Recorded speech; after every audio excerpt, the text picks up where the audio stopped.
So Ryan is a student from Baylor. He's graduated now. While he was at Baylor, he ran OSO Logos, which is an apologetics club much like ours. He's done a lot of apologetics research just on his own time, and really excited to have him here. So yeah. Welcome. Thanks, Brian. All right, good to be with you guys. So like Brian said, you can think of this kind of as like the prologue to Steve Lee's talk on the resurrection several weeks ago. We're going to talk about a couple of different things tonight. I was slightly bad, and I expanded the scope of my talk this evening. And so the self-understanding of Jesus is going to be our central focus, but there's a couple of other things I want to do to kind of set up that discussion, talking about how do we handle historical knowledge in general, and how can we approach events that happened 2,000 years ago with any sort of certainty. How do we stack up compared to, say, the scientific enterprise? And then I want to briefly touch on the existence of Jesus before we start talking about whether or not he actually thought that he was God. But certainly that's going to be the bulk of our conversation tonight. So with that, we will dive right in.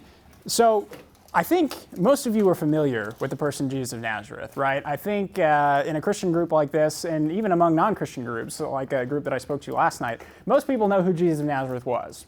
Right? And we kind of take it for granted that Jesus thought he was God. But putting aside the claim to deity for a second, let's think about Jesus as a person, all right, as a human individual. 2,000 years ago, Jesus was born in an obscure village on the eastern fringes of the Roman Empire. He was born to the Mary, who is likely a peasant woman from Nazareth, and her betrothed, Joseph, who is a carpenter. And when Jesus grew up, he became a carpenter himself. And for 3 years, he became an itinerant preacher. All right, but when he was in his mid-30s, the tide of public opinion turned against him. He was beaten, brutalized, and ingloriously executed between three thieves. And yet, 2,000 years later, this man who never led an army, never wrote a book, never held political office, is one of the most centrally attested and most important figures in all of human history. Why? What is so special about this carpenter from Nazareth, who arguably is one of the central figures of the human race? It's kind of an interesting question. Well, of course, Christians all think that Jesus was God, and so that certainly has something to do with his importance in the grand scheme of things. But who did Jesus himself think that he actually was? What are we to make of the Christian claim that Jesus was God? Well, C.S. Lewis sought to address this question in a series of radio broadcasts that he gave during World War II, later compiled into his book, Mere Christianity, which I'm sure many of you have read, and if you haven't, you should. Lewis argued that because Jesus said he was God, he's got to be one of three things. He is either a liar, a lunatic, or he is the Lord, as he said. Lewis wrote that, "I'm trying here to prevent anyone from saying the really foolish thing that people often say about him, that I'm ready to accept Jesus as a great moral teacher, but I do not accept his claim to be God. That is the one thing that we must not say. A man who was merely a man and said the sorts of things that Jesus said would not be a great moral teacher. He would either be a lunatic on the level with the man who says he is a poached egg, or else he would be the devil of hell. You must make your choice. Either this man was and is the Son of God, or else a madman, or something worse. You can shut him up for a fool, you can spit at him and kill him as a demon, or you can fall at his feet and call him Lord and God. But let us not come with any of this patronizing nonsense about his being a great human teacher. He has not left that open to us. He did not intend to." Now, if you think about it, in the non-Christian sphere, I think it is easy to think of Jesus as a great moral teacher, because most people don't want to write him off entirely. After all, Jesus taught the golden rule. Jesus taught that you should love your neighbor as yourself and treat enemies with respect, right? I mean, we can't just offhandedly dismiss the guy entirely. But if Lewis is right, and I think that he is, that Jesus must either be a liar, lunatic, or the Lord, what are we to make of that? Well, it actually comes down to this one central question that's really, really critical. Did Jesus actually claim that he was God? Many scholars today argue that Jesus never actually believed that he was God. Okay? Now that, for the most part, I don't think crosses most evangelicals' minds when we're growing up. It didn't cross my mind that Jesus didn't think he was God. Of course he thought he was God, because of course he did. But it's more complicated than that. And there's many good scholars, Bart Ehrman among them, who will argue that Jesus never claimed to be God, that that is a later theological invention of the church, all right, at one of the councils, say the Council of Nicaea, for example, if you're familiar with the work of Dan Brown, who's not so scholarly in the Da Vinci Code, but we'll put that aside for the moment. who was Jesus really? Who did Jesus believe that he was? Now, before we even ask that question, though, we have to ask ourselves an even more central question. Did Jesus even exist? There's a handful of scholars in the world, not many. When I say a handful, I literally mean a handful, about 8 in the scholarly community, who will argue that Jesus of Nazareth never even existed. He is a legend entirely, all right? One notable man in that camp is Richard Carrier, a Columbia PhD and American historian. He says Jesus never lived at all. So that's the first thing that we have to think about. Did Jesus exist? If Jesus did exist, who did he believe himself to be? And then if in fact he did believe he was God and claim that God would raise him from the dead and vindicate him in that way, did he rise from the dead? So that's kind of the outline of where we're going tonight. The first thing that I want to do is to give a very brief overview of the problem of historical knowledge, which simply is an attempt to address the question of how do we deal with events of history that happened hundreds or thousands of years ago that are not directly observable to us in the present. All right, that's an important question that maybe you don't think about very often, but I think anytime we start talking about the historical enterprise, about historiography, as it's called, the study of historical writings, we have to first evaluate what's our method going to be. How are we going to formulate our hypotheses? How are we going to test those? It's important to kind of back up and think about that before we dive right in. The next thing I want to do is I want to give a very brief overview of the argument for the existence of Jesus. I don't think anybody in here probably doubts that Jesus existed, but there are some who do, especially in less academic circles, and so you would do well to at least be familiar with some of the arguments that you can have at your disposal here. The majority of the focus tonight is going to be entirely on the self-understanding of Jesus. That is, did Jesus actually claim that he was God? Does the C.S. Lewis trilemma, the liar, lunatic, Lord argument, hold water? And in order to hold water, Jesus had to have believed that he was God. So that's where we're going to spend the majority of our time. And time permitting, we would have talked about the resurrection tonight. I don't think we're going to get that far, and I'm not that worried about it because Steve Lee has already done a great job of explaining this to you guys. So I'm going to kind of leave that one as is, and we're going to focus on the prologue, if you will. So first things first, let's talk about historical knowledge. There's 2 basic objections to dealing with the truth of historical events. The first is what is called the problem of the lack of direct access. That is, that historical events are removed from us in history. We are no longer there to observe them, and we cannot recreate them. And so therefore, those events are non-real in a physical sense. All we have are reconstructions. We don't have the events themselves. That's the first problem. The second problem is what's known as the problem of the lack of neutrality. This argument goes that the historian is not a neutral bystander. The historian is a product of his own milieu, his own upbringing and values and political systems, etc. And so that historian has biases, and those biases slant any reconstruction that he can come up with. And so therefore, there is no such thing as objective history. Does that make sense? Okay. So are those fair objections? Well, I think the patron saint of this group, Dr. William Lane Craig, would argue no. Those are not, in fact, good objections.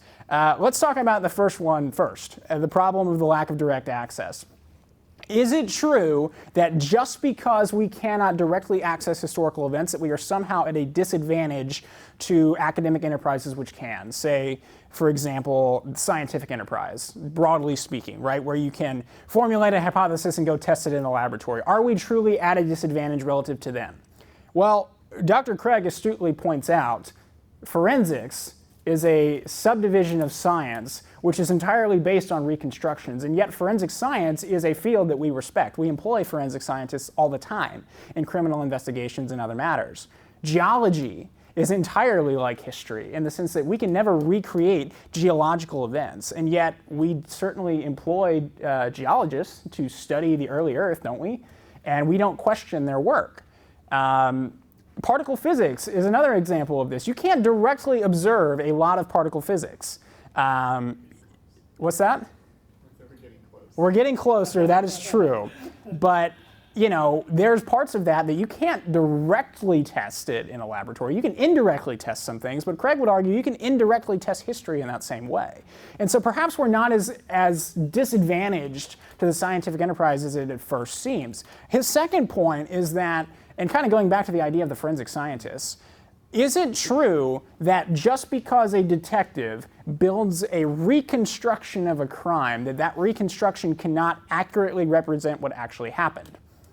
Is it true that the geologist, when building a reconstruction of the early Earth, cannot accurately represent the early Earth as it actually was? Well, if that was true, we would never convict anybody, and we would say we would have to surrender to ever knowing anything about the study of the early Earth, and arguably parts of particle physics as well, if you ask Dr. Craig. So I don't think this is actually a good objection. We can indirectly test these things even if we can't directly observe them now, and reconstructions do not have to be false. They do not have to be inaccurate. We can actually, in many cases, get very close to reconstructing the events as they actually happened. Let's talk about the second problem now, the problem of the lack of neutrality. This one I'm actually going to deal with very, very quickly. The easy objection here, the objection to the objection rather, is that if it's true that we can never be objective when talking about historical events, then you would never be able to identify anything as propaganda. But we do that all the time, don't we? How could anybody in a history textbook call out the Europeans for writing revisionist history, which I don't know about you, but in my history class, that's certainly what we were taught in AP World and in other classes, that, those awful Europeans, they went and conquered everybody and rewrote history in their own image, right? Have you ever heard the saying that history is told by the victors, right? I mean, that's not an unpopular thing to say when you're in a history class. And to an extent, that is true, but now, here in the 21st century, we're able to distinguish where that has actually happened.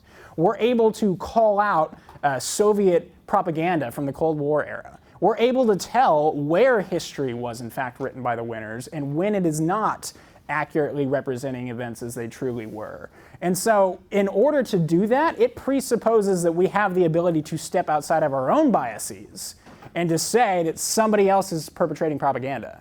Because if we can't, if we're just subjective too, then what we're saying is propaganda. And nobody can ever contend with anybody because nobody's on an equal, or everybody's on an equal playing field, right? There's no such thing as objectivity, it's all relative. But nobody lives that way, and nobody argues that way. And so I think we all intuitively know that this objection actually is not very well grounded.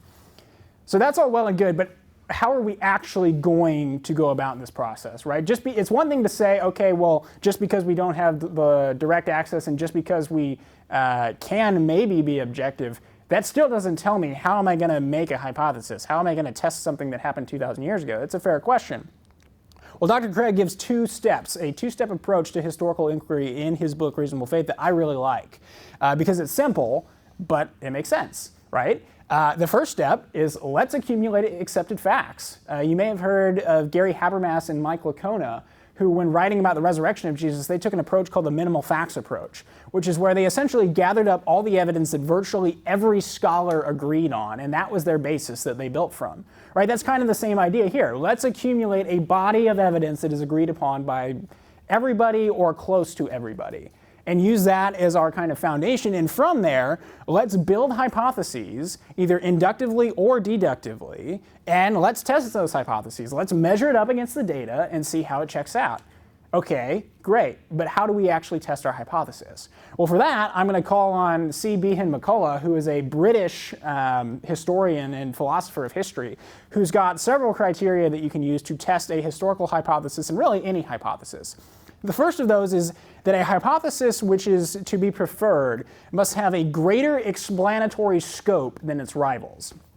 Now, what I mean by that is if you have this wide body of evidence, you should always give preference to the hypothesis which explains the most of the evidence, right? You're probably, in many cases, will have more data than you're able to explain with any of the hypotheses that you come up with. All right, maybe let's say that you have 10 data points, and one hypothesis explains 3 of them, another one explains 6, and one explains 8. All right, none of them explain all 10. But you should always give preference to the hypothesis which explains the most of them. And so we would be predisposed to treat the hypothesis which explains 8 of the evidence data points with a greater credibility than the other ones, all right? That's what explanatory scope means. The second is greater explanatory power. That is, which one does a better job of explaining the data? This isn't width, now we're talking about depth. Which one does a better job of explaining the data? All right, that's pretty easy to understand, I think. The third one, which seems at first related, has a little bit of a unique twist to it, and that's that a hypothesis which is to be preferred should be the most plausible of its competing hypotheses. Now, what we mean by plausibility here is that when you take a hypothesis in context of reality as you understand it, All right, and that means when we incorporate our intuition, when we incorporate outside knowledge unrelated to our data pool, just the way that we know the world works, okay, which hypothesis best meshes with our outside knowledge? This is kind of like our background, right? A good example that I gave last night when talking about this was the Gospel of Peter. If any of you are familiar with the resurrection account in the Gospel of Peter, the cross actually uproots from the ground and walks through Jerusalem, the cross does, proclaiming that Jesus is risen from the dead. And there's these two men who have necks extending up into the heavens, and so their heads are above the clouds, and it's completely fantastic. Now, a resurrection itself is a fantastic event, but the things described in the Gospel of Peter just completely collide with our understanding of reality. Even our understanding, if you're a theist, of how God works. It just doesn't sound right. And so, theist or non-theist, we both can kind of dismiss that and say that really isn't plausible. It sounds embellished. And so that's kind of what we mean by this third criterion here. The fourth is less ad hoc, and essentially what we mean by this is that a hypothesis is to be preferred if it is less arbitrary than its rival hypothesis. That's kind of like, think conspiracy theories here. For somebody who's kind of grabbing at straws and has this elaborate theory for how something happened that's really a stretch, that's ad hoc. And so we want a hypothesis that's really not that much of a leap to get to from the data. If it's a stretch, then that doesn't mean that it's false, but it's less likely to be true than if it wasn't a stretch. Does that make sense? And then the last one that I want to talk about is disconfirmation by the fewest accepted beliefs. This is basically kind of runs along the idea of falsification, that your hypothesis can be falsified by the least number of data points that you have, right? Or other accepted beliefs. It would be disproven by the least number of outside data points that you have. Does that make sense? That's sometimes can get a little bit turned around in my head even. But essentially here, if I have something that, well, this fits these data points, but it would be disproven if these other four things were true. And then I have this other hypothesis that, well, it fits all of these data points, but it would only be disproven by these other two things. Those other four, those would not disprove this at all. Those would actually corroborate this. That one is to be preferred. Does that make sense? And it would matter what weight those others hold, too. Yes. Yes, it would. Subjective call, but Right, and certainly there is a little bit of subjectivity that gets involved here, but I think that everybody kind of accepts. When was it that we talked about epistemology a few months ago? Maybe some of you remember that discussion. I think we can employ some of that here. We certainly can know things. We don't have to doubt everything. And so we just employ good epistemological method here when using these criteria, and that's kind of how we reason to our best hypothesis. Can you define epistemology for those who Yes, I can. That's a great point. Thank you, Alan. So epistemology is the branch of philosophy which studies studies knowledge, really. There's ontology, which is a branch of philosophy which studies the nature of being, which is existence. What are things composed of, metaphysics, so to speak. And then there's epistemology, which epistemology is really, in layman's terms, how do we know things? How do we come to know things? Can we know things, or should we doubt everything? The epistemological skeptic who doubts everything will always doubt history. But I think that that's an untenuous position in light of some of the things we've talked about tonight, and really just in light of our intuition. Is it true that we can really not know anything about the past? I don't think that's true. If you really break that down, it becomes kind of absurd.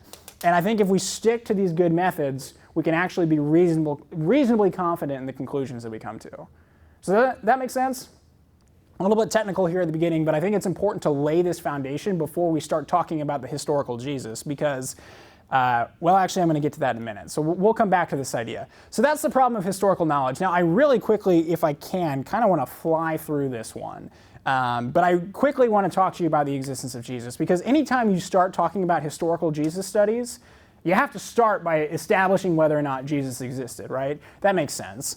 Well, let's start with the non-Christians, all right? Now, many of you might be familiar with these guys' names. The first is Flavius Josephus. How many of you guys have heard of Josephus before?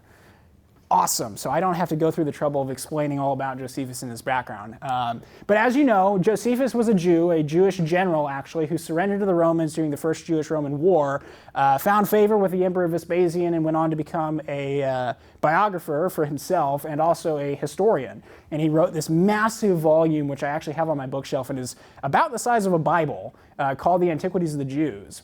Absolutely massive work. And in that book, he makes reference to the person Jesus of Nazareth.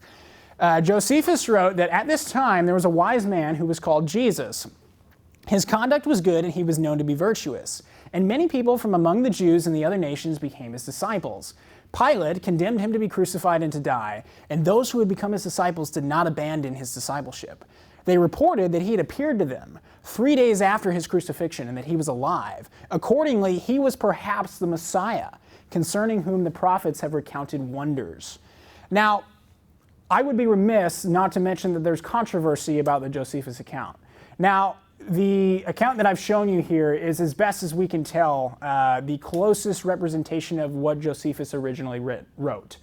There are several interpolated versions of this text where Josephus makes overt reference to Jesus being the Christ, to Jesus rising from the dead.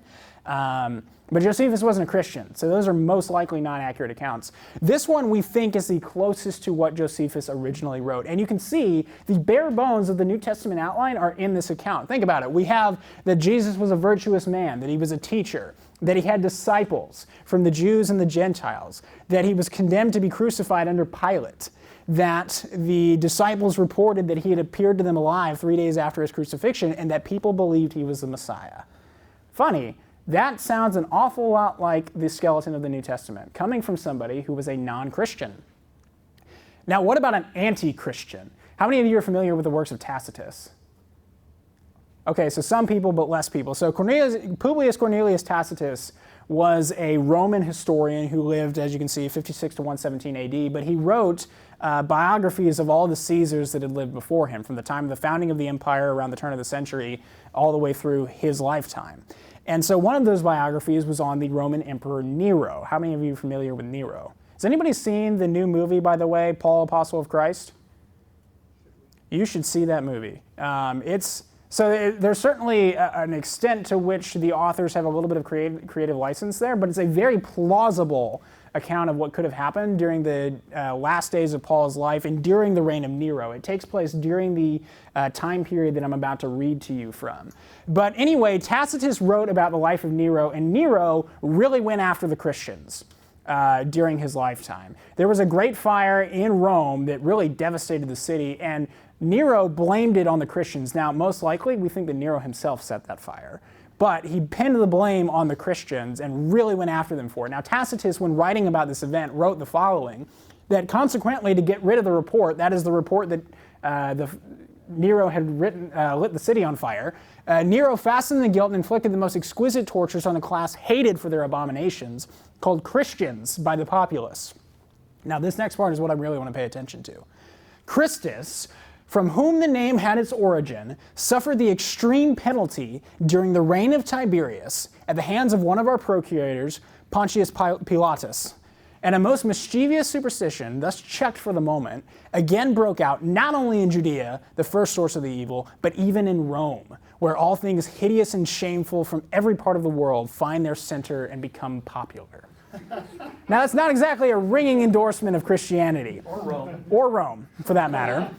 Tacitus was a little bit of a salty fellow. I guess you can't blame him because half a city burned down during his lifetime. But regardless, what do we get from this? Well, again, we get the name Christus, which, don't forget, is not Jesus' last name. That is a title, which means Messiah. So we get that Jesus was believed to be the Messiah.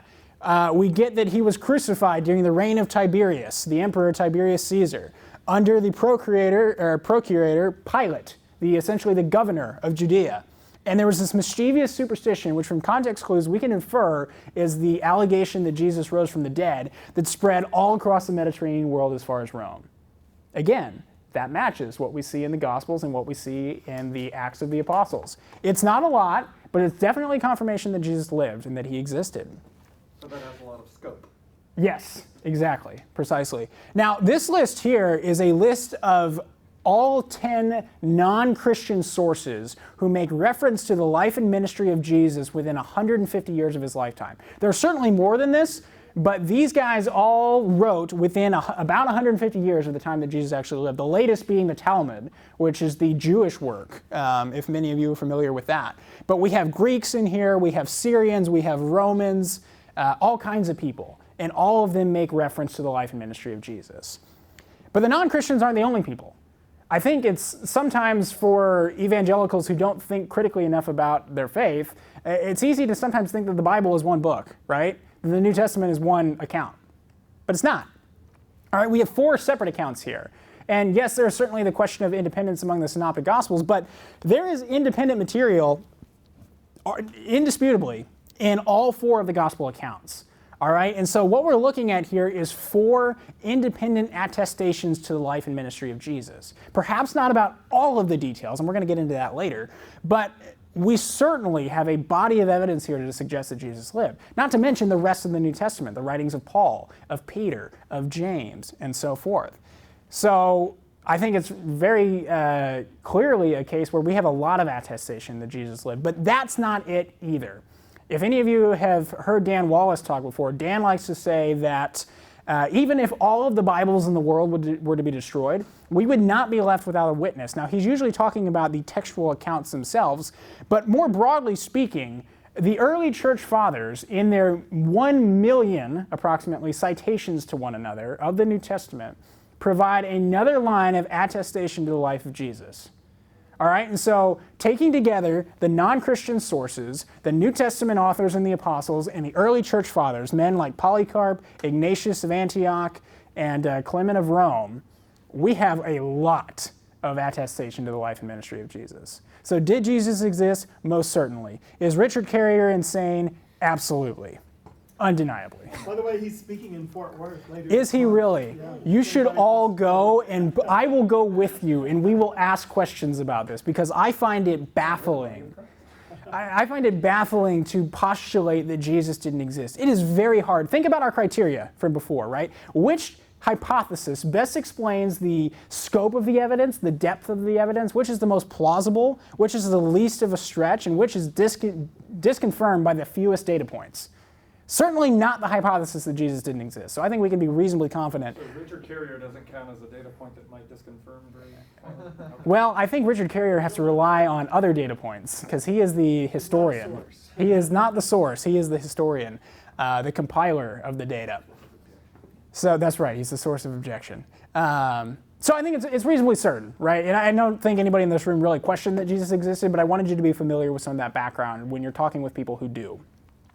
So now let's get to the main part of the program tonight, the self-understanding of Jesus. Now, before I dive into this any further, a quick note on what I mean by that. What do I mean when I say the self-understanding of Jesus? I've talked about this a little bit already, but what we're really talking about here is, yes, everybody who's a Christian believes that Jesus was God, but who did Jesus think that he was? Not just did he think he was God, but how else did he see himself in the socio-political environment of first century Palestine?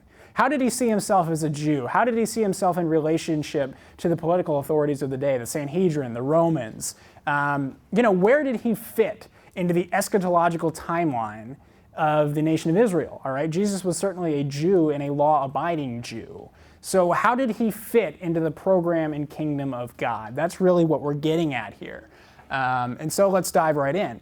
Now, I did a lot of prep at the beginning here talking about how we can employ historical methods to really have confidence when we're studying history, because for about 100 years or so, the scholarly community, especially in Germany, decided not to do that. And it was a disaster. In the post-Enlightenment era, there was this new movement among the rationalists, as they were called, and are still called that today, to rediscover the Jesus of history. There's a German scholar named Reimarus, who has this famous term that he coined called the Christ of faith. We want to separate the Jesus of history from the Christ of faith. The Jesus of history is the man who actually lived. The Christ of faith is the one who the church worships and adores and praises as God. But the Christ of faith is not the same as the Jesus of history, not according to Reimarus, not according to his colleagues at the time in Germany and England and America, the new wave of biblical criticism that arose in the wake of the Enlightenment. Now, the problem with this quest for the historical Jesus that began is that they were not particularly tied down by historical methods. And so there's this very famous quote that goes something along the lines of, each person looked down the long well of history, and at the bottom they saw their own face reflected back up. And so you get all of these different Jesuses. Everybody saw the Jesus whom they wanted to see. And so Darrell Bach likes to say that you had and he's a scholar at DTS actually, here in Dallas, by the way, very well-respected historical Jesus scholar. Darrell Bach says that there's a fat Jesus, there's a thin Jesus, there's a Republican Jesus, there's a Democratic Jesus, there's a socialist Jesus, there's a fascist Jesus, there's a communist Jesus, there's all kinds of Jesuses. Anyone you want to find, you can find him. And we see a little bit of this today, too, in popular circles. If you think about when people kind of proof text Jesus to support whatever their particular ideology is, it's kind of the same idea. That's what these guys were doing back then. And they would just kind of flippantly disregard any sayings of Jesus or actions of Jesus that didn't fit their paradigm. All right, those weren't historical. Those don't belong to the Jesus of history. Those belong to the Christ of faith. And so there was this rampant skepticism that arose. And finally, this guy named David Strauss introduced the category of myth when talking about the Gospels. And he basically said that not only is there a difference between the Jesus of history and the Christ of faith, but the Christ of faith is completely mythological. Totally a fictitious invention of the later church that has no grounding in the historical reality. And so we can never get back to the Jesus of history. He's gone forever. And the death knell was really sounded by a guy named Albert Schweitzer, who was another German scholar who wrote a book called The Quest for the Historical Jesus, where he essentially took what Strauss and everyone else was saying and said, that's it, we can't get back. That's it. This movement is basically going to end in failure. There is no way to recover the real Jesus, the man who actually lived. And so for about 50 years, between 1900 and about 1950, there's this period which is called the no quest period. And essentially the idea is that at this time, there was no organized quest to uncover the historical Jesus. People just kind of stopped because everybody assumed that Schweitzer was right, that we couldn't get back to the Jesus of history. The gap, the divide between reality and theology was just way too great, and that you couldn't separate the two.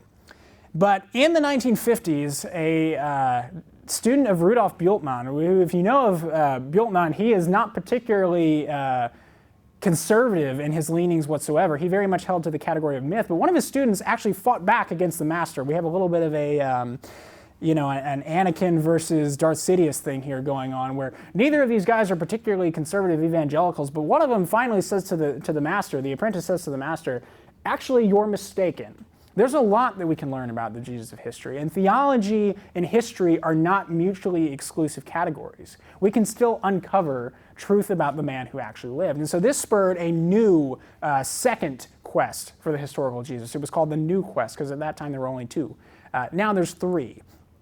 Essentially, the New Quest essentially tried to separate Jesus from the later Hellenistic influences that are supposedly crept into the gospel accounts. And that one resulted in guys like Bart Ehrman and the Jesus Seminar, if you've heard of them before, John Dominic Crossan and guys of his kind of ideology. And that wasn't always particularly successful either, but it was certainly a big improvement from the first quest, which just ended in total and utter skepticism. But more recently, there's been a third quest which has started. And this third organized mission to uncover the historical Jesus tries to find Jesus in the context of Second Temple Judaism, which is Jewish life and the political environment after they returned from the Babylonian exile. All right, Second Temple, because the first temple, Solomon's temple, was destroyed when the Babylonians took all the Israelites into captivity.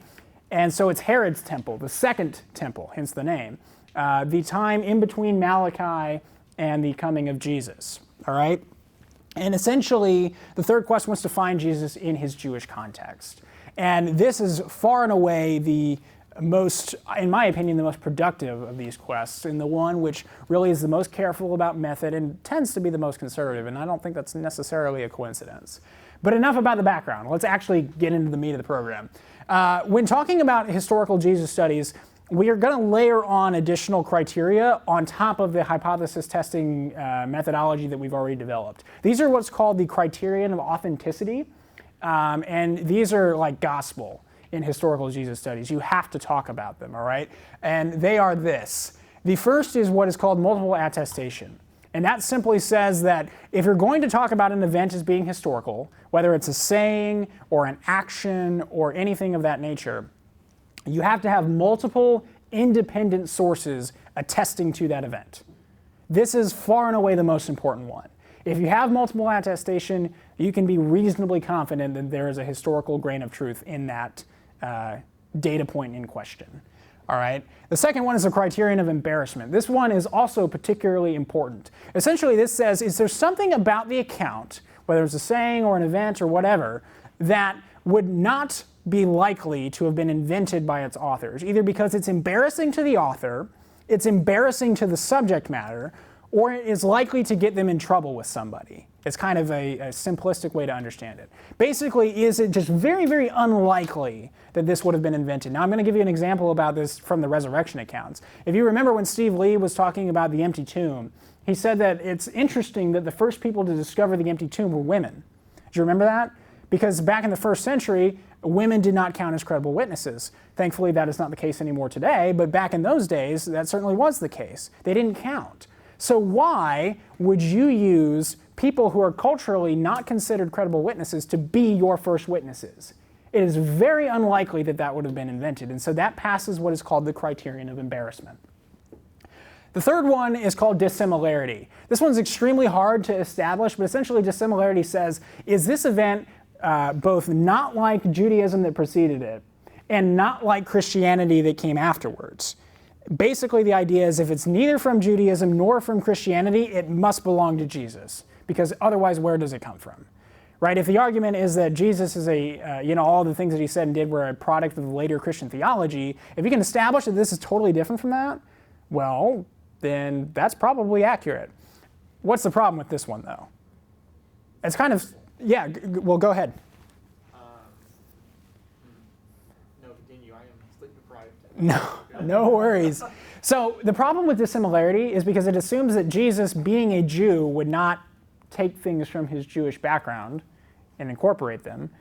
And secondly, that later Christian theology that developed after Jesus would not develop around Jesus, who is the central figure of the faith. Doesn't quite follow. I'm not arguing that all of these criteria are great or ironclad or even good. All the criteria are geared towards like a super conservative approach. Yes. Of like, if it passes these, you can be really confident. Exactly. But it doesn't in any way mean that it couldn't be true otherwise. Exactly, and I'm going to come back to that idea in just a moment, because that's exactly right. So I don't really like dissimilarity, but I want to mention it because it is an important one. The fourth one is what's called the criterion of effect. This basically says, does this saying or event contribute to Jesus going to the cross? Does it contribute to his execution? All right, things which lead towards the cross tend to be regarded as authentic, because Jesus was crucified. That's among the most well-attested facts about him. All right, we get that from the non-Christians, from the Christians, from the church fathers, all over the place. Crucified under Pilate during the reign of Tiberius, no doubt about it. So if something leans towards that event, that crucifixion, and leads us that direction, it's deemed to be more than likely authentic. Or at least that helps towards its credibility. The fifth one is called inherent ambiguity. This kind of is similar in a sense to the criterion of embarrassment, in the sense that it's unlikely to have been made up. Essentially, and there's an example of this I'm going to show you in just a minute, and it's kind of hard to explain what it is without showing you the example, but I'm going to do my best without stealing my own thunder here. But inherent ambiguity refers to the idea that if I'm making up a story and I want to pass off something as true, I'm going to make it clear what I'm trying to say, right? I'm not going to intentionally be vague about something that I think is really, really, really important. Why would I do that? And that's kind of what inherent ambiguity says. So if we see something that is ambiguous, then very likely not a product of later Christian theology, because the later Christian theologians would have been careful to make their point clearly. And so either they did a horrible job, or else it actually goes back to the real event. We'll actually get to that one in just a couple of minutes, because my very first example deals with inherent ambiguity. The sixth one, and only two more, the sixth one is historical congruence. This is very, very easy. Does it fall in line with everything else that we know about the Palestinian environment, the Jewish milieu? Does it fit in that context in history? This is our background knowledge criteria. And then the last one is coherence. Does it fit with the rest of the Jesus narrative, or is it totally out of the blue? If it's totally out of the blue, then that is a little bit more suspicious. Now, Alan made a very important point. I'm going to get a drink of water here so I don't completely run out of steam before we even really get into the meat of it. But Alan made a very good point that with the criteria, if you don't have them, that does not mean that an event is not true. It doesn't mean that an event was not historical. Okay, so you can't work them in the negative direction. They only work in the positive direction. That is, if you have these criteria, that adds to the credibility of the event. But just because you don't have them does not mean that it's false. Does that make sense? That's very important because most events, all events, will not have all of these criteria. You will never find that. I mean, we're dealing with things that happened 2,000 years ago, and so you're not, and actually, I already talked about dissimilarity. I think it's a terrible criteria. So I'm actually glad that you don't find that a lot. But, you know, that's how these things work. And these are kind of the gold standard in historical Jesus studies. So even though we might not necessarily agree with all of them, we have to play by the rules of the game. And these are the rules of the game that are employed by the people who study this all the time. Yeah? I think one can make a little bit of a case that number 5 was actually violated by God himself sometimes, especially Jesus with his parabus. That is true. So there's an obscurity there that he intended. And there are other cases where God either fogged a people's mind or hardened hearts and did other things. Right. But this is criteria for people doing history, and I think that may be beside the point just a bit. It's tough. I think it's tough, especially, I mean, obviously you guys know that I'm a Christian, and so I think it's sometimes tough to deal with historical Jesus studies as an evangelical because you're like, this is silly. Like, why do we have to do this? But you have to understand that this whole movement is born out of the Enlightenment. It's born out of an inherent skepticism, right? A disdain for the Christian faith and for the Christ of faith. And so really this is meeting the skeptics on their own turf. We have to keep that in mind as we're doing historical Jesus studies. Very, very important. Just because it is frustrating, though, doesn't mean that we can't still win on their turf, because I think we can. And I think that's what I hope to illustrate tonight. And really, that's going to give us a lot more confidence in our own faith, too. If we can play with the absolute minimal amount of resources available to us and still have confidence about it, I think that says something about the viability of the Christian faith. So let's dive right in. The first thing that I want to talk about tonight is the first of what is known as the Christological titles, and that is Messiah. Did Jesus believe that he was the promised one, the Redeemer that was to come to the nation of Israel? In the Gospel of Mark, about halfway through, there's an account where Jesus and the disciples come to Caesarea Philippi. And many people have been talking about Jesus at this point. And so Jesus turns to his disciples on the way to the villages of Caesarea Philippi and says, "Who do the people say that I am?" Knowing full well that everybody's been talking about him. And the disciples told him, John the Baptist. And others say Elijah, and others one of the prophets. And he asked them, "But who do you say that I am?" Peter answered him and said, "You are the Christ." And he strictly charged them to tell no one about him. All right, now this is very interesting for a couple of reasons. So first, you should know Christ is the Greek word Christos. It means Messiah. And so Peter here is directly confessing that Jesus is the Messiah. And notice that Jesus, in his stern chastising of Peter, to say, not really chastising, but in strictly charging him not to tell anyone, Jesus is indirectly affirming what Peter said, because he didn't say, "No, Peter, you're wrong, I'm not the Messiah." He said, "Don't tell anybody." All right, and so that kind of implicitly affirms what Peter's saying. Now, there's a couple interesting points to make here. First of all, why is Jesus telling Peter not to tell people that he's the Christ? This is an idea that, what's that? His ministry wasn't finished then. Absolutely. So for a long time, there was a guy out of Germany named William Vrede who had this idea called the Messianic secret, which is the idea that the messiahship of Jesus was invented centuries later, but to kind of cover their tracks, they invented all these sayings of Jesus where he basically said, "Don't tell anybody that I'm the Messiah." And that's supposed to explain why nobody knew that Jesus was the Messiah, right? Because, oh, yes, I said this, but no, don't tell anybody, is covering up the fact that he never actually said that. There's a couple of problems with that. The first is, later Vrede actually realized himself that more than likely, this is actually because Jesus had a very specific understanding of who he was and what he was doing, and he knew full well that if he went around claiming to be the Messiah, Rome wouldn't probably like that very much, because Rome appointed the kings, not the Jews. Not certainly a carpenter from Nazareth could proclaim himself to be the king, the Messiah of the Jewish people without serious consequence. And so unless Jesus wanted to get himself killed prematurely, he wouldn't go around saying this. The other problem is, If you actually read the Gospel of Mark, very few people listen to Jesus when he tells them not to tell anybody. Peter does in this case, but almost every other time when he heals somebody and he charges the person that he's healed, hey, don't go tell anybody about this. The next verse is, they went around telling all the townspeople. Yeah. And so if you're trying to formulate this cover, right, you literally just took out a gun and shot yourself in the foot right after you perpetrated the hoax. So it's completely untenable that's what's going on here. Now I want to talk about the inherent ambiguity thing for just a second, because it's very interesting. If the church was trying to make a Christological point about Jesus, not just that he's the Messiah, but that he's something divine, this actually doesn't do it. And that's where the ambiguity lies. This is maybe not something that's immediately obvious to us, but the Christ is not necessarily a divine figure in Jewish thinking. Now, there's reasons to believe that the Messiah would be divine, especially if you read passages in Isaiah. Some of those messianic prophecies refer to Jesus as being wonderful counselor, Prince of Peace, God himself, right? I don't remember the exact verbiage of the text at the moment. Emmanuel, God with us. That's it. Thank you. Even refers to the Father. That's right. Yes, he does. And so you get this very overt, in this case, illusion that the Messiah will in fact be divine. But there were many other Jewish Second Temple writings which did not require that the Messiah was divine. And so just saying that Jesus is the Christ is not enough to say that he is God. And so that's where the inherent ambiguity lies. If the church was trying to pass off something as a lie to make Jesus more than he was, why didn't they make him higher than just Christ? And so in doing so, it alludes to the authenticity of the saying. So that's all I want to say about that one. Now, just shortly after this, Jesus rode into Jerusalem on the back of a donkey.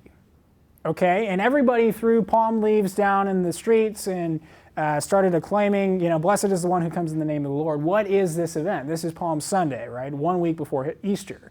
I think every Christian growing up knows about Palm Sunday, but I don't think a lot of us are actually familiar with exactly what its significance is. But before I get into that, let's read the passage. We read that now when they drew near to Jerusalem, that is Jesus and the disciples, to Bethphage and to Bethany at the Mount of Olives, Jesus sent 2 of his disciples and said to them, go into the village in front of you, and immediately as you enter it, you will find a colt tied on which no one has ever sat. Untie it and bring it. If anyone says to you, why are you doing this? Say, the Lord has need of it, and he will send it back here immediately. And they brought the colt to Jesus and threw their cloaks on it. And he sat on it. And many spread their cloaks on the road, and others spread leafy branches that they had cut from the fields. And those who went before and those who followed behind were shouting, Hosanna! Blessed is he who comes in the name of the Lord. Blessed is the coming kingdom of our father David. Hosanna in the highest. Now what's going on here? As far as we know, Jesus walked everywhere else he went. He was not a wealthy individual, most likely. So what is this business about his riding on the back of a donkey to the acclaim of the crowds? What in the world is going on here? Well, it's important to understand that Jesus is making reference to the Old Testament prophecy from the book of Zechariah, referring to the Messiah. Zechariah writes that, rejoice greatly, O daughter of Zion. Shout aloud, O daughter of Jerusalem. Behold, your king is coming to you. Righteous and having salvation is he, humble and mounted on a donkey, on a colt, the foal of a donkey. I will cut off the chariot from Ephraim and the war horse from Jerusalem, and the battle bow shall be cut off. And he shall speak peace to the nations. His rule shall be from sea to sea, and from the river to the ends of the earth. Jesus, in riding into Jerusalem on a donkey, is deliberately fulfilling the prophecy of Zechariah 9, because he believes he is this Messiah, the Davidic king that was to come to the city of David, to Jerusalem. That's what he's doing with this statement, okay? Now, this is certainly a multiply attested event. It comes from both all of the Synoptic Gospels and the Gospel of John. John, by the way, as a quick aside, is so different from the other Gospels that if you see an account that appears in John and also appears someplace else, it's almost always considered authentic. Or at least John is almost always considered an independent source because he's just so different from the Synoptics, and so they always treat him as independent. This appears in both, so it's multiply attested. Not only that, this fits the criterion of effect, because the way in which Jesus rode into Jerusalem is very akin to the way that a political or military leader would enter a city. They would enter on the back of a horse with their entire entourage behind them, with trumpets and fanfare and everything else. And so Jesus, in doing this, is kind of echoing that same sentiment. That's why it's often called the triumphal entry. And so if he's doing this, he's kind of making much of himself. Now, I said before that the Romans appoint the kings. The Romans appoint the leaders, not the carpenter from Nazareth. He has no say in that regard. And so in doing so, this helps contribute to his crucifixion. Now, why didn't they arrest him on the spot? Because this is a very humble kind of entry. He is on a donkey. He's not on a horse. The ones who started the fanfare were actually the disciples themselves, not the crowds. If you read the text carefully, that seems to be what we see here. So it's not an immediate, well, let me see, how can I phrase this? It's not overt that Jesus is making this messianic claim. He's clearly fulfilling this prophecy, but he's not coming in with armed guards and a retinue and anything like that. So if the Romans saw it, they would probably be disturbed by it if they understood what he was doing. But who this really sets off is the chief priests, who go and tell the disciples, or tell Jesus to stop his disciples from shouting, from acclaiming as they are that he's the king of the Jews, the king of David, who's coming in the name of the Lord. And the Jews, remember, are the ones who end up taking Jesus to the Romans. All right, we're going to come back to this idea later. Now, the last thing that I want to say about the messianic title is in reference to Jesus standing before Pilate. When Jesus comes before Pilate, Pilate asks him directly, "Are you the king of the Jews?" And Jesus answered him, "You have said so." In some of the other accounts, it's rendered, "It is as you say." All right, this comes from Luke 23. And so what we see here is that Pilate directly asked Jesus, "Are you the king of the Jews?" Now, why does Pilate ask him that? Because of the triumphal entry. Because the Jewish high priests, the Sanhedrin, charged him as making these messianic pretensions. He's claiming to be a king. Rome didn't appoint him. Do something about it, Pilate. What are you going to do? It is your job to maintain order and stability in this region. You're supposed to appoint the leaders. You didn't appoint this guy. What is he doing here? And so they take him to Pilate. And so Pilate asks him directly, "Are you the person that you are being charged with being? Or do you claim to be the person that the Jews are charging you are claiming to be?" And he could not answer more directly. It is as you say. Now, we know that Jesus most certainly said this because a very multiply attested event is that there was a placard nailed to the top of the cross when Jesus was crucified, which read, "Jesus of Nazareth, the King of the Jews." Now, this placard is called the titulus among scholars, the Latin root that means title. And so this appears in all of the independent accounts, that this inscription was nailed to the top of Jesus' cross. Why was it nailed there? Well, it certainly wasn't because Pilate believed Jesus was the King of the Jews. He did not. He was a Roman. He was not looking for a Jewish Messiah. No, Pilate nails this to the top of the cross because he is mocking Jesus. And he is putting the charge against him on top of his cross. He claimed to be the King of the Jews. Yeah? Quick question. Is a slight difference in the wording between the different Gospels? There is. Lend itself to the historicity of it in your mind? Actually, yes. So that's an interesting point. And it's dangerous too. But it's interesting. So, there is a doctrine called inerrancy, which says that the scripture can never be wrong, right? I think evangelicals have all heard of that before. And the problem with that, not necessarily, and this is not my problem with it, but the problem that is brought against it, how could that be true if the gospel accounts are contradictory? If they say different things? Now, I think that the inerrancy question is a difficult one and is more complicated and deserves a more robust discussion than I can give it in 30 seconds. But let me, putting that Christian doctrine aside, just deal with the issue of historicity for a moment. When it comes to independent attestation, something that forensic scientists today actually find, detectives, is that when you interview people, if they say exactly the same thing, more often than not, they have commingled before they were interviewed and influenced each other's stories. And so you get exactly the same wording because there was collusion. When you actually see divergent details, not necessarily contradictory details, but divergent details, permutations of the same event told in a slightly different way, that usually adds to the authenticity of an account. It's more than likely true because if all these different people didn't talk to one another because they're saying different things, but they all point in the same direction, that tells you something. And so actually, I think it lends itself to the historicity and makes it stronger than if they all said the exact same thing. Yeah, what's up? I would add that these differences are not necessarily contradictory. Exactly. They may not necessarily be direct quotations of what was on the I agree. Yeah, a couple of the Gospels shorten it, I think. This then is when docking of the Jews, Yeah. and there's a slight. when you factor in that it's all a translation, and I think didn't he have it in multiple languages? He did. Up there? Latin, So Greek, some of and them might have, Aramaic. translated it from different ones and all that. Yeah, there's a lot of, that's a very good point, both Byron and what's your name? Kevin. Kevin also made a great point. I think that with these details, a lot of times skeptical scholars like to just say contradictory, and it sounds controversial and makes everybody scared. They're really, actually, that I know of, never contradictory. They're divergent, which is a different kind of category. And especially, like Alan said, when you're dealing with a language like Greek, where you can say John loves Mary hundreds of different ways, literally, no exaggeration, I think it's actually shocking that there isn't more divergence than there is. So no, I think we're actually in good shape here. In my opinion, it adds to the credibility of the account. So, Jesus believed he was the Messiah. Great. Let's go and talk about the second of the Christological titles, and that is Son of God. Did Jesus believe that he was God's unique son? Now, one thing that Byron mentioned earlier is that Jesus liked to tell parables. This is certainly a defining characteristic of his ministry.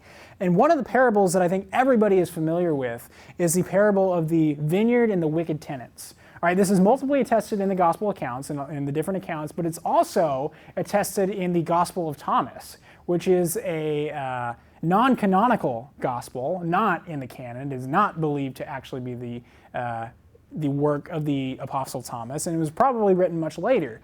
But it contains the same parable. So in the view of the skeptics, it is multiply attested, right? Because it comes from one of their favorite non-canonical sources. So we're pretty confident Jesus, in fact, did say this parable. Now let's actually look at it. Jesus said that a man planted a vineyard and he put a fence around it, and he dug a pit for the winepress and built a tower, and he leased it to tenants and went into another country. When the season came, he sent a servant to the tenants to get from them some of the fruit of the vineyard. And they took him and beat him and sent him away empty-handed.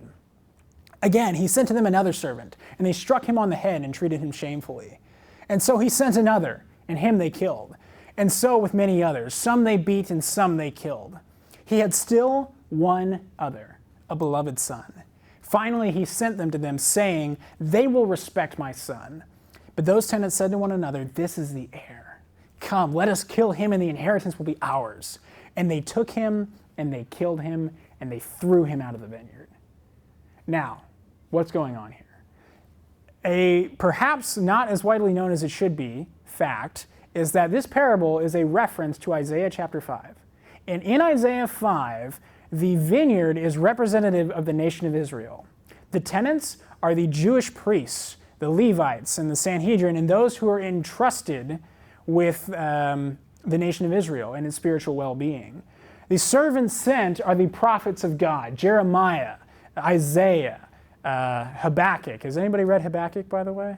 You really should, because someday you might meet him and he's going to say, "Hey, did you read my book?" And you're going to be like, what? So you should really read that one. Read all the minor prophets. Jonah, Ezekiel. What's that?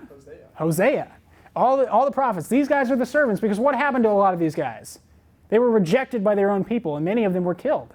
Isaiah is a great example of that. Yeah, exactly. Not exactly the most delightful ending that you could hope for.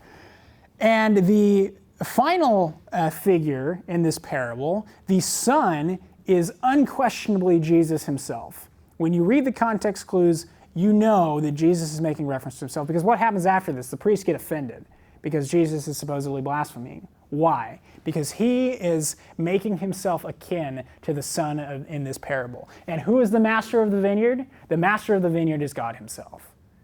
So Jesus is indirectly saying, "I am God's son. I am the last heir sent." And not only that, he is foreshadowing that he too will be killed.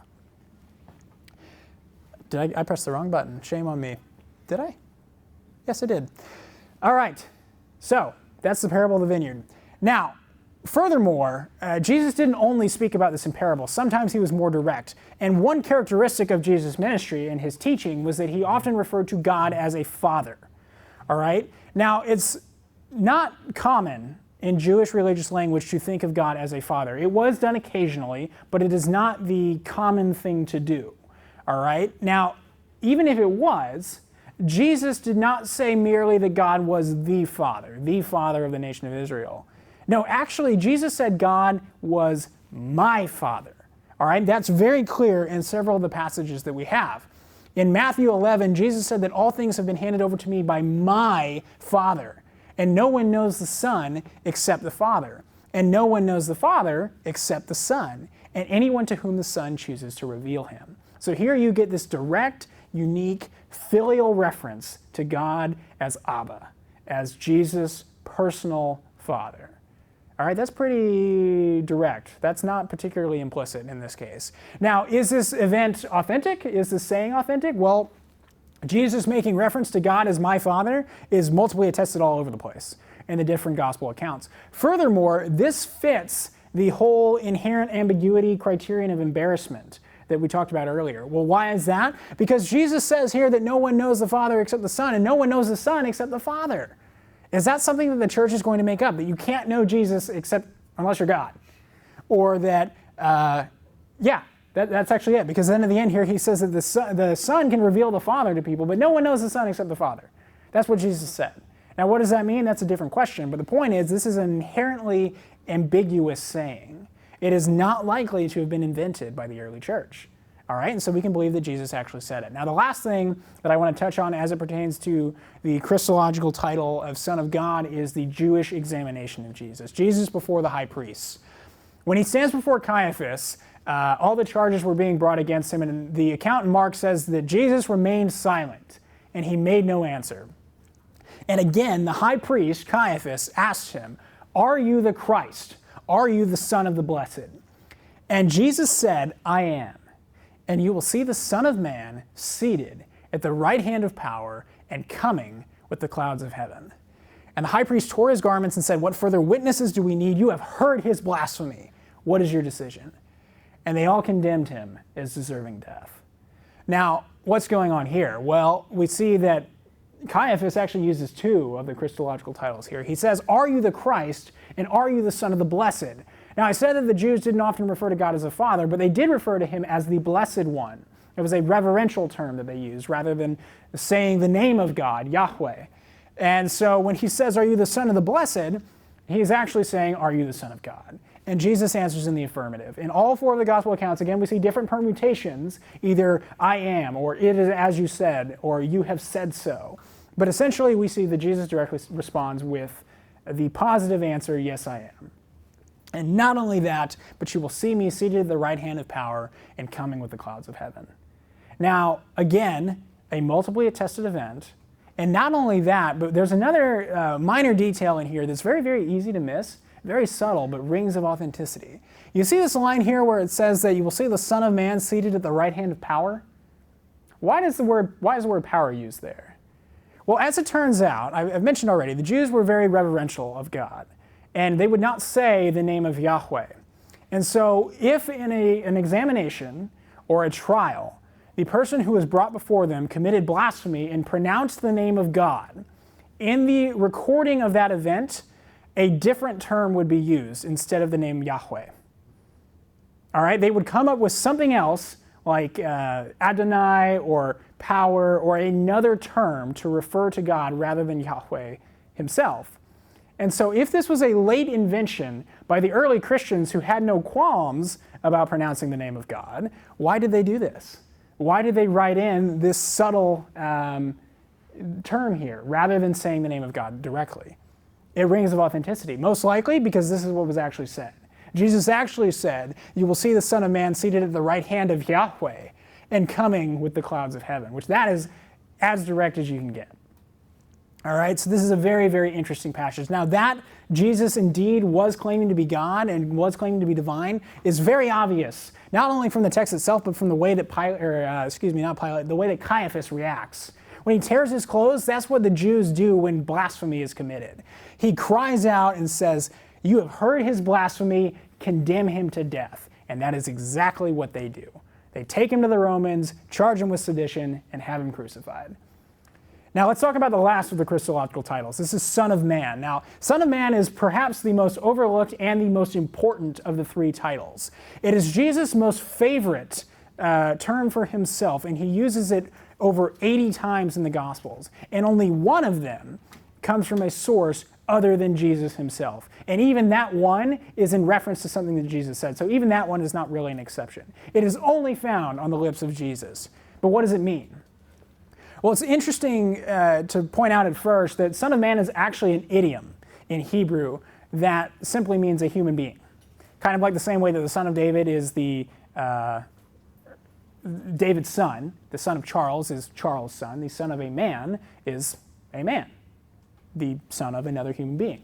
And so that's led people like, well, actually not Baylor Ryan, but several others to postulate that when Jesus says the Son of Man, he's merely using this idiomatic expression to say that, yeah, I'm just a human just like you. But that kind of misses the point here.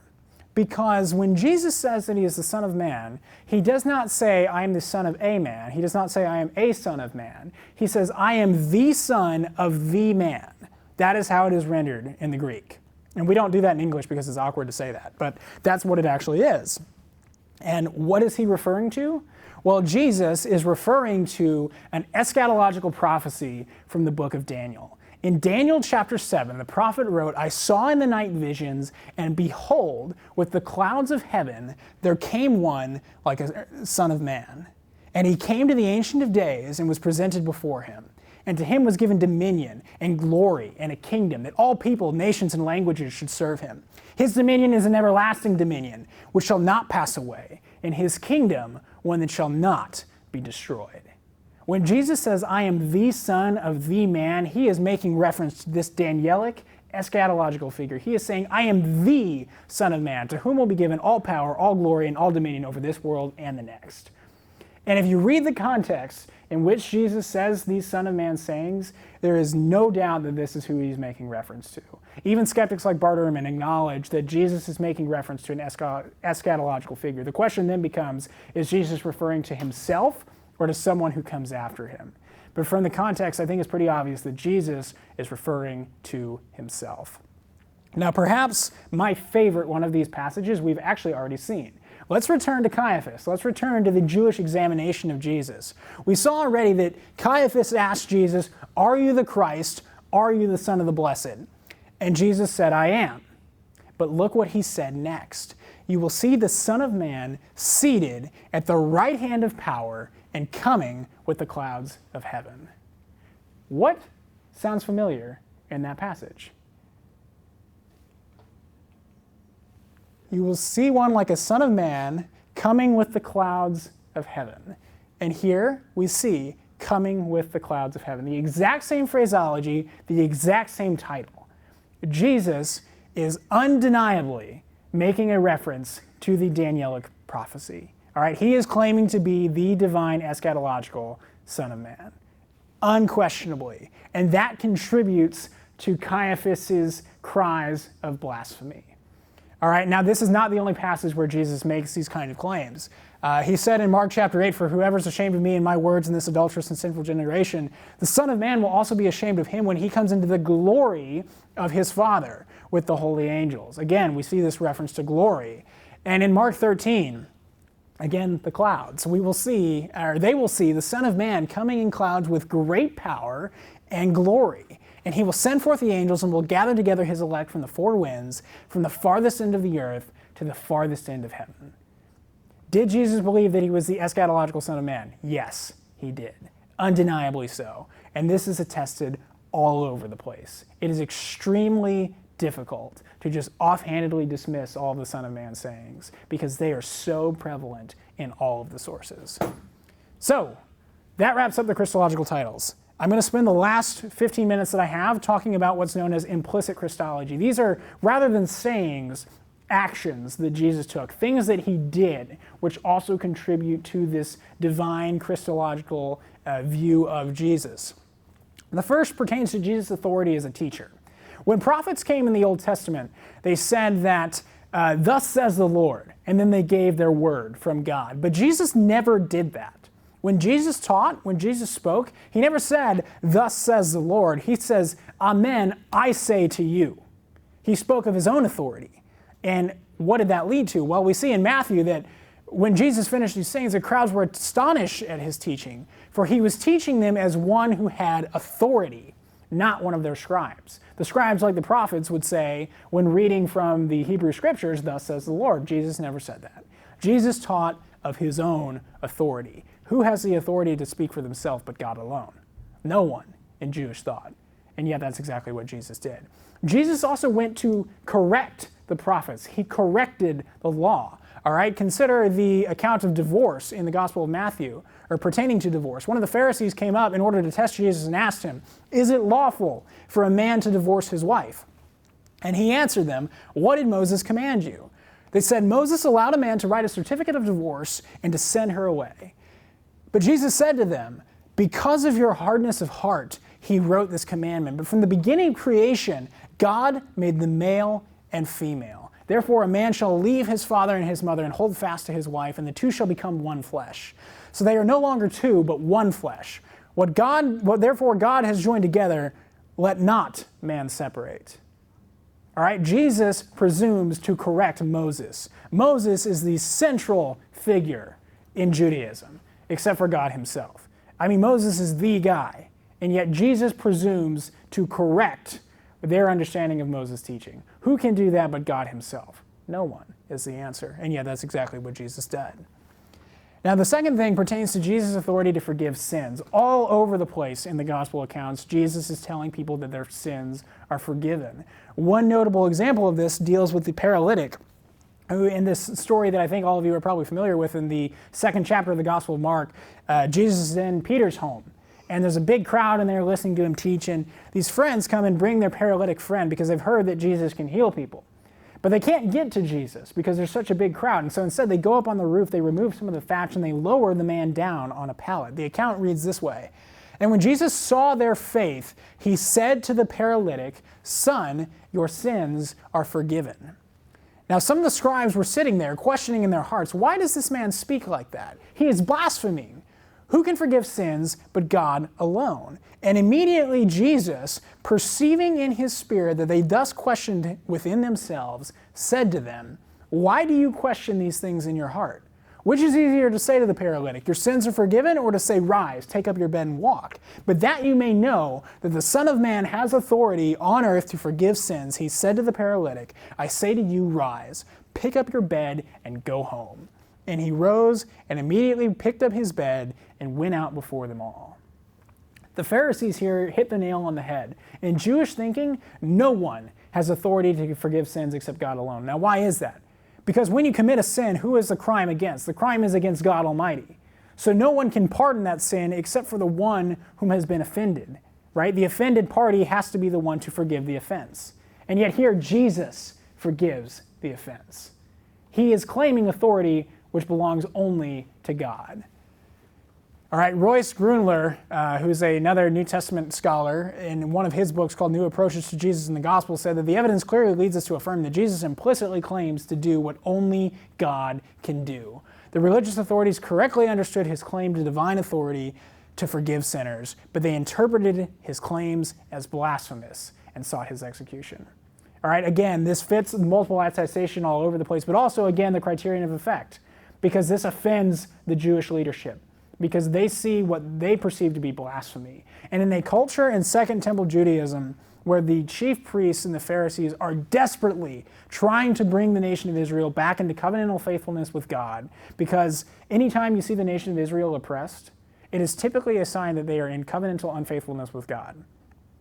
The Assyrians, the Babylonians, the Seleucids and the Ptolemaics, who were Greek Hellenistic kingdoms who splintered off from Alexander the Great's empire, and then the Romans. All right, all of these people who oppressed Israel always were perceived to be oppressing Israel because Israel had violated the commands of God. They had gone after other gods, other idols, and worshipped other things. And so at this point in history, yes, the Jews had returned from exile in Babylon, but as N.T. Wright points out, there was still this sense among the leadership that we are still in exile because we are still not right with God. We are still following after other idols, and so we've got to get back to faithfulness again. And so in that time period is exactly when Jesus comes on the scene, claiming to be God himself. He is immediately perceived as a blasphemer, and that, from the onset, predisposes the Jews to go after Jesus. So again, this definitely fits in with our criterion of effect. Things which lead towards a public showdown, if you will, between Jesus and the Jewish leadership and even the Romans. Now, the last thing, which is in today's society the most controversial, was Jesus' authority to be the arbiter of people's eternal destiny. All right, this is something that is not very popular in our day and age, in the age of religious pluralism and universalism. But Jesus, undeniably, in many places throughout the gospel accounts, claims to be the one who judges us, the one who is the arbiter between us and God, and ultimately has a say in what our final destiny is. In Luke chapter 10, Jesus said that the one who hears you hears me, speaking to his disciples, and the one who rejects you rejects me, and the one who rejects me rejects him who sent me. And of course, we've seen already that Jesus believed that he was sent from God. In Luke 12, Jesus said, I tell you that everyone who acknowledges me before men, the Son of Man, me, will acknowledge before the angels of God. But the one who denies me before men will also be denied before the angels of God. Dr. Craig wrote in Reasonable Faith that this claim, this kind of thinking in today's society is the most narrow and objectionable form of dogmatism, unless, in fact, Jesus really believed he was God, really was who he said he was. All right, and finally, this very, very well-known one from the Gospel of John, John 14, I am the way, the truth, and the life. No one comes to the Father except through me. If you had known me, you would have known my Father also. From now on, you know him and you have seen him. So who did Jesus think he was? Well, we've seen that Jesus certainly believed that he was the Messiah. He believed that he was the Son of God, expressing this unique filial relationship with God, so unlike the rest of the Jewish people. We saw that Jesus believed he was the Son of Man, this eschatological, divine figure who rides the clouds and sits at the right hand of Yahweh himself. And we've seen through Jesus' actions that he claimed authority which belonged only to God Almighty. So who did Jesus think that he was? Well, I think that Jesus did, in fact, believe that he was divine. So that brings us right back. Oh, I guess I forgot that I had this little outline, so that's what we just talked about, in case anybody forgot in the last 5 seconds. Anyway, that brings us right back to the trilemma that we started with at the beginning of the session tonight. Right back to C.S. Lewis's liar, lunatic, Lord. Jesus claimed to be God, so either he was crazy and he was a lunatic, he was outright lying, in which case he is not a great moral teacher at all, or he was, in fact, who he claimed to be, God himself. Now, saying that Jesus is either a liar or a lunatic does not fit with the rest of the portrait of his life. All right, we know a lot about the historical Jesus, in contrast to what the early German rationalists thought. The Christ of faith is not, in fact, that different from the Jesus of history. And so the allegation that Jesus is either a liar or a lunatic does not fit with the rest of his life. It doesn't match the overall portrait that we see from the historical record. But where does that leave us? Are we really ready to accept that Jesus of Nazareth, this carpenter from Galilee, was the Lord God Almighty? I like the way that the German theologian Horst Georg Pullman has said that with regard to Jesus, there are only two possible modes of behavior. Either to believe that in him, God encounters us, or to nail him to the cross as a blasphemer. There is no third way. Now, what I say when I'm speaking to skeptical audiences is, you can decide for yourselves what to do with the claims of Jesus, but one thing is for sure. Each and every one of us owes it to ourselves to investigate these claims, because there has not been another like it in history, not been another like Jesus of Nazareth. And so you may not believe in him. Well, you should believe he exists, because that's very well attested, but you may not believe he was who he thought he was. But at the very least, you owe it to yourself to investigate it, because these claims are extraordinary, and if true, have absolutely astounding implications for the lives of each and every one of us. So, we are right almost at 9:30, or 8:30, and we will not dive into the resurrection, because Steve Lee already did a great job, but I think hopefully you get an idea of who the real Jesus of history actually thought that he was. I'm not going to resurrect that topic. We're not going to resurrect that topic, not tonight. Good pun, though. I appreciate that. So, there's a couple of minutes left. Does anybody have any questions? I know I covered a lot of material tonight. Yeah? There's a painting for one of the backgrounds of the slides. Yes. This one? Yes. What is that painting? That is a great question. What is it illustrating, or who painted it? Like, what's the name of the painting? I'd like to get it. I do not know the name of the painting, but if you Google Jesus before Pilate, you will find that one. All of these images I don't own any of them. You can all find them on Google.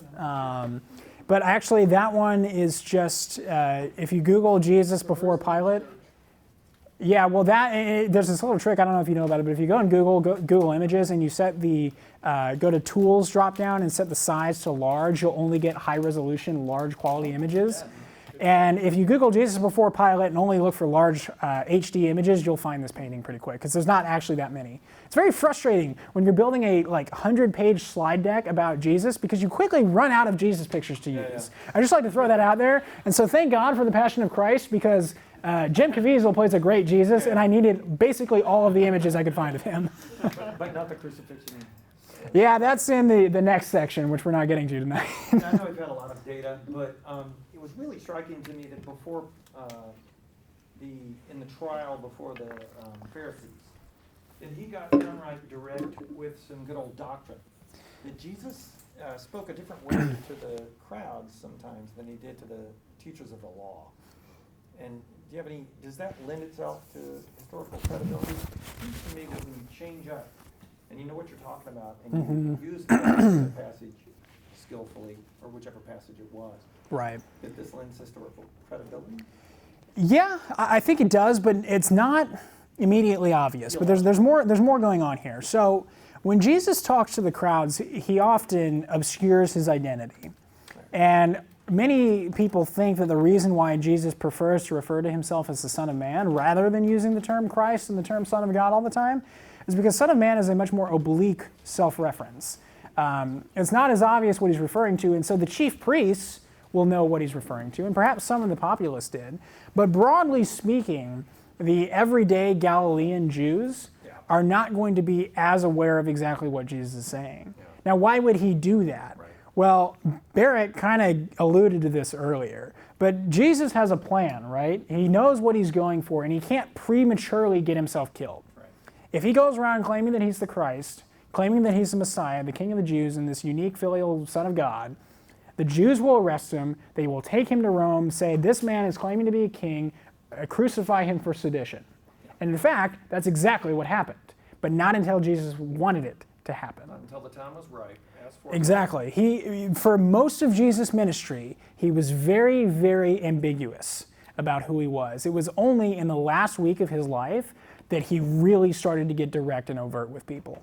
And as believers, we can make the point that if you want to believe in something, you will, as you said, seek the truth. And that's true. At the end. But if someone doesn't want to see it, they don't have to. An obscurity there is almost an honoring of the free will of a human being. He came to his own, and his own knew him not. He had a plan beyond the Jews. So it's important to realize that Jesus was he came to a people group, and he had a message. And then his forebears, his disciples and apostles, would do something else with a different group. And greater things than these he will do.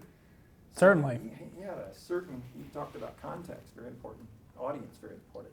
Right. And so that helps explain why he would do this obscure thing with these parables, and his own guys didn't get it.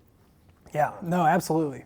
Absolutely. And I think that certainly fits the criterion of inherent ambiguity that the skeptical Jesus scholars like, right? Why would the church invent something like that that's not clear to the everyday populace? It's a good question. Why would they invent something like that? Well, they probably didn't. It's probably in there because it was actually in there. What if it's true? What if it's true? That's right, exactly. Anything else? Yeah. Out of curiosity, I've always wondered why the Jews have a hard heart. So maybe we don't have time for discussion, but I feel like it's so plainly obvious, even from the Old Testament narrative. Right. Well, there's a lot that could be said here, but I think the fastest way to kind of encapsulate what I perceive as a large part of the problem is that Jesus was not the Messiah that the Jews were expecting. Not at this point in history. They were under the thumb of the Roman Empire. Well, there's a partial hardening. Paul talks about that in Romans, Romans 11. So there's a partial hardening, and that's a hard saying, that God would partially harden his own people. And partially it's their hardening, just like Pharaoh. Remember, there was he hardened his heart, and God hardened his heart. And so there's kind of a fulfilling thing going on there. If somebody doesn't want to know the truth, but they were the privileged people of God, and yet they failed at every turn. And so it was better in their minds, it seems, to be privileged and to be those called out ones and to be better than and to be apart from and better than those stinking Romans and those silly Greeks and all that kind of thing. There was an awful lot of spiritual pride going on there, and they had never gotten over that, and never conquered it. And even There's a today, time coming where they're going to be en masse, it's prophesied, to come to Christ. and even today, That's a good question. it's a very good question, and I think that yeah, Byron, you've hit on a lot of really good points there, and I think that it's such a broad issue, but even today, they still haven't seen the conquering Messiah to free them from all the oppression. I mean, think about the nation state of Israel today. They're still surrounded by all sides by people that hate them in the Middle East. And so I don't think they would necessarily, those who are religiously devout, now, you know, they may call me out on this and disagree, and that's completely their prerogative because they are, in fact, the Jewish people, not me. But, you know, there's still a sense in which the fulfillment of the ultimate destiny of the Jewish people that they were expecting has not yet taken place. The military ruler to come and make Israel back on top again, it hasn't happened yet. Now, if you're a Christian, you believe that when Jesus came, he fulfilled the first part of the messianic prophecies, and now there's going to be a second coming where he fulfills the rest of it. But then there's a division there. Yes. Is there going to be a hegemony of Jews, or at least a rising up of Jews, or is the church now basically fulfilling the Jewish promises, the promises to the Jews? And you know, we could talk all night about the differences there theologically. I had a question. Ryan, do you know this, or Byron, or Alan? I've heard that some people think that when prophets like Daniel prophesied actually the time period when the Messiah would arrive. Yeah. Can you explain that? Yes. So I wish I had the exact math on me right now because I've studied it before. Do you know it off? That I listened to yesterday.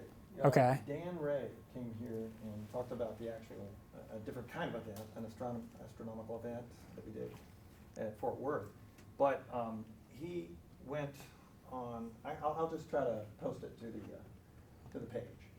And what they talk about, it's called the atheist age. So he's on the atheist ground with a couple of really hard to deal with Aaron Ra. Oh boy. Wow. So and it gets a little out of hand, but what they're trying to do at the beginning is decide whether he was prophesied in Daniel 7.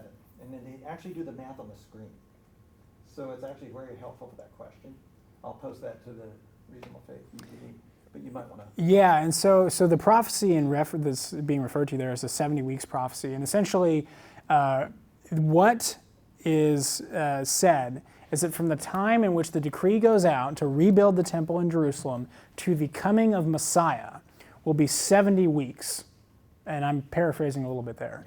And so there's some math done on what is meant by a week. And typically, I believe it's thought of as that a week is a period of 7 years. So you have 70 times 7, right? And so if you do the math, it works out to be approximately 400 and some odd years. And we know when the decree went out to rebuild the temple in Jerusalem. It was during the reign of Artaxerxes, who was a Persian king who came in, and Cyrus conquered Babylon, who was a Persian king, and one of his the descendants was Artaxerxes. And in Nehemiah, it is recorded when Artaxerxes gave the decree for the Jews to go back to Jerusalem and they could rebuild their temple. And it roughly goes ahead, I don't mean to cut you off, but it roughly goes ahead to the baptism or so of Jesus. But there's some play there. Looks calendars get a little funky and they change and there's different views, lunar, solar, and all that kind of thing. They don't have the exactitude that we have with computers and calendars. So one that I've seen though, on doing the math here, actually comes to Nisan 10, which is March 30th on our calendar, AD 33. Now, one thing that we can be reasonably certain of is that what happened on March 30th, AD 33, was that Jesus rode into Jerusalem on the back of a donkey, much to the acclaim of the crowds, where they were shouting, "Hosanna, Hosanna, blessed is the one who comes in the name of the Lord." The coming of Messiah into the city of David. And so that rendition, there are a couple different renditions. All of them match up to approximately the same time period. That one strikes me as incredible, though. What are the odds that it would fall exactly on the day? It's credible. That's right. Yeah, what are the odds that this window would fall exactly on the day that we believe Jesus rode in Jerusalem? That is very, very coincidental, and in my mind, far too coincidental to be a coincidence. Yeah? Do you kind of feel like the Jewish people might have been kind of anticipating something to happen on that day? Yes. They might have been looking out for someone riding on a donkey. I think certainly so, and N.T. Wright has written a lot about that. In his, he's got a new popular work that's completely about the Apostle Paul. It's a biography of Paul, and one of the things he points out in that book about Paul, when explaining Paul's Jewish background and his zeal, is that yes, people were doing the math. They knew that the time was getting closer to when the Messiah was supposed to come. So all of a sudden, some guy's coming up on the scene who's blaspheming and claiming to be the Messiah, but he isn't, according to the Jews. That's bad, because the Messiah is supposed to be coming soon, so we need to pave the way for him and root out the idolatry. And so that's, in N.T. Wright's mind, goes towards explaining why Paul is so, well then at the time, Saul of Tarsus, is so zealous to stamp out Christianity. And interestingly, if you guys will watch this debate, this discussion, that really goes off the rails, but it's really good. I'm going to use it on the 29th, talking about asking good questions, but watch it ahead of time. And so what the atheists there will do is say, well, see, you project your theology and your expectations back onto the event. And so you get a dose of what he's talking about here with skeptic. Interestingly, even Richard Carrier admits that the Jews of that era were looking for a Messiah. Mm-hmm. It's interesting. That's a pretty strong admission from someone that's hyper-skeptical. Yeah. And Tate? In the room don't necessarily know that. But we're out of time. But Yes, thanks we so are. much, Ryan. This is Yeah, a great absolutely. presentation. Thank you guys for letting me be here. All right.